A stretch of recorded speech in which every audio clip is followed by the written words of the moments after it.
Hey everybody, my name is Ben Cody and you're watching my video journey of my life before the Army. I've got 31 days till I ship off for basic training, and after that we're going to be going to OCS. So I'm making these videos kind of documenting how I prepare the next 31 days and how I say goodbye to all my family and do the things that I love before I go in. So I'm excited to get started, and I just wanted to thank everybody for your support. I'm going through the OCS process.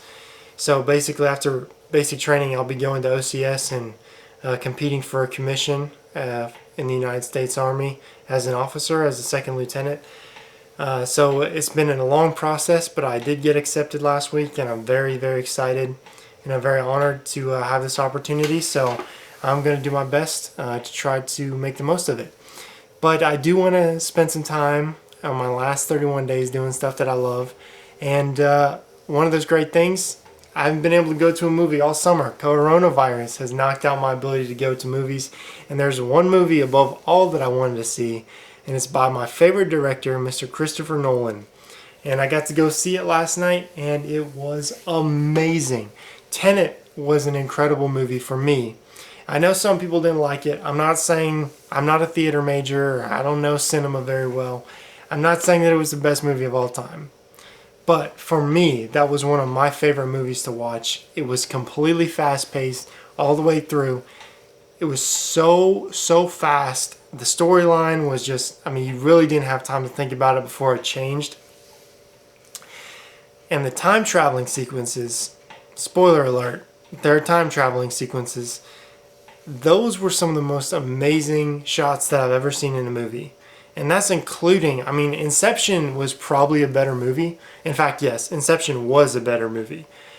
But those shots of time traveling, of the inverted sequences, were so amazing. And the acting, I mean, it was basically like James Bond, in my opinion. It was a lot like James Bond, except like a sci-fi version of James Bond. But the main character, I think his name is John David Washington or something like that. That guy did such an incredible job. It did not seem like he was forcing it at all. Like, I'm a big Bond fan. I love the Bond movies with Daniel Craig and everything. But sometimes it seems like he forces it a little too much. This guy did not seem like he forced it at all. Everything was smooth. There was absolutely no backstory. You have no idea where the characters come from or anything like that. But I have a feeling that there might be a sequel in the future where you might find that stuff out, and you will have to watch the movie to understand what I mean by that. But the movie is, I thought it was a great movie. Definitely some strange dialogue, and some of the sequences were just plain weird. But without giving too much away, the longer the movie goes, the better it gets. Doesn't start off, I mean, it starts off pretty good, but by the end of it, you're sitting there I was sitting there in awe of the story, because it really didn't seem like it had too much of a story. And then towards the end, you start getting a little bit to where you start recognizing, dang, this movie actually does have a pretty good story, but there's so much of it that's not told explicitly that you kind of have to think through. But yeah, definitely a great movie. I really enjoyed that. It's definitely good to go to a movie again. I mean, coronavirus has been knocking out all our ability to go to movies and do stuff like that. So it was definitely good to go in there. It's one of my favorite things to do, is just go watch a movie, kind of break it down and think about it. And there's no one better than Christopher Nolan. He's made so many great movies. Like I said, this might not be his best one, but definitely a unique movie, and I've never seen anything like it. I mean, between that movie, movies like 1917, Dunkirk, I mean, some of the movies that have come out in the last couple of years have been amazing cinematic productions. And to me, this was one of them. So I love that movie. I also came across this quote today that said, "Fatigue makes cowards of us all." And I was thinking about that a lot when I was running hills this week. There's nothing that makes you feel like a little baby more then that side stitch, then that feeling in your chest that you really are starting to get fatigued.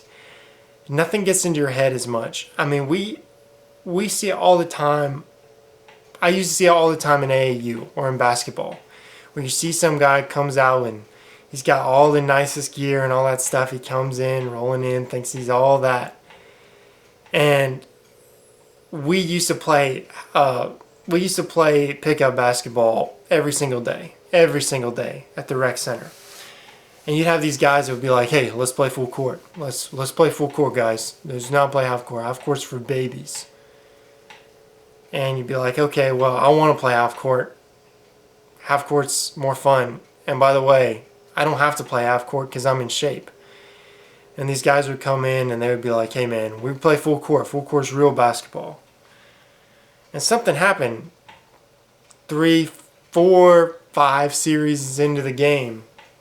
And all of a sudden, those guys are lagging behind.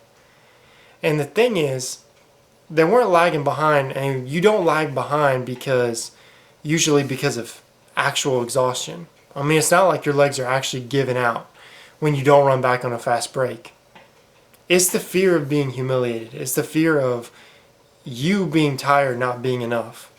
Like the reason that you glide when you're running, when you know you could be pushing further, the reason you try to pace yourself is that fear in the back of your mind that you're not going to make it. It's not going to be good enough. And I just know that because I've done that before too, where you just don't want to give it all, fall flat on your face, and not make it. So you kind of hold back a little bit. You kind of don't commit all the way. You kind of do this pace yourself thing. And I know that because one of the things I had to do to get OCS was to write an essay. And this was one of the first essays I wrote where I didn't run it by someone. I just wrote it and just sent it in. And basically what I was told is one of the reasons that I got the selection and got all that stuff was because I laid it out on the line in the essay. And that's kind of what you have to do. You kind of have to be a downhill runner in the sense that in that essay, I basically made it seem like that's what I really wanted to do. If I didn't do that, I wasn't going to be happy. It wasn't like, oh, I'm going to hedge my bets. I don't want to fall on my face in front of these people. It's this commitment that you have to get better. That you're always going to be in that red zone of being exhausted but still pushing yourself. And being willing to have muscle failure and go all the way. So that's just some thoughts I had. Once again, I'll be making more of these videos and just showing you guys some extended view into my life and how I'm getting ready for basic training. So stay tuned. Remember, like, subscribe, do whatever you want to do.